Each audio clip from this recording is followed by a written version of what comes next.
छत्रपती शिवाजी महाराज, संभाजी महाराज बालवयामध्ये तरुण वयामध्ये स्वराज्य स्थापन केलंय महाराज। माऊलींनी रांगता रांगता महाराज विश्वातला एवढा मोठा प्रगाढ ग्रंथाला घोषणे घातली।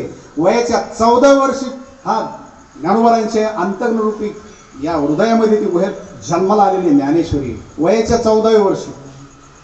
म्हणून जे क्रांती करायची, जीवन घडवायचं आहे ना, 40 वर्षाच्या मुलगी असो मुलगा असो, एकदा 40 वलांडली, 50 वलांडली, 60-65 कट तुम्ही गेले ना, फक्त रडणं शिल्लक असतं, बस काही शिल्लक नाही। म्हणून घरातली माणसं असतील काय असेल, घरातल्या लोकांनी म्हणलं पाहिजे आमच्यावरच त्यांचं प्रेम आहे। पण खरं सांगू तुम्हाला, घराचा उमरा वलांडला ना की तुम्ही घरातल्याला मेलेले असतात आणि तुम्हाला घरातले मेलेले असतात। एकदा बाहेर निघाले, भरवसा नाही तुम्ही घरी याल का नाही म्हणून, पण तुम्ही कायमचे महाराज। अर्जुनाला विचारलं, अर्जुना तू कुणाचा आहेस?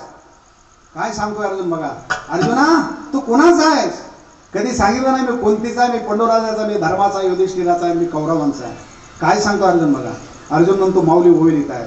माऊली म्हणतात कृष्णाचे व्हायचे आपण, वडेलकर कृष्णाचे व्हायचे आपण, काय कृष्ण होय आपले अंतःकरण। तुम्ही कन्हैयाचे बना, तुम्ही माऊलीचे बना, तुम्ही ज्ञानेश्वरीचे बनाओ, तुम्हाला जो देव आवडतो त्याचे बना। तुम्ही एका पत्नीचे पती आणि एका 2 पोराचे बाप हे बनू नका। हे चालता चालता हे घडवा जीवनामध्ये, आणि हे कधी घडवायचं आहे? बाल वयामध्ये, रांगता रांगता तरुण वयामध्ये, म्हातारपणी हे होत नाही। म्हणून परात्तक काळे उठवून गेला, हे तरुणपणामध्ये तुम्हाला घडवायचंय, म्हातारपणी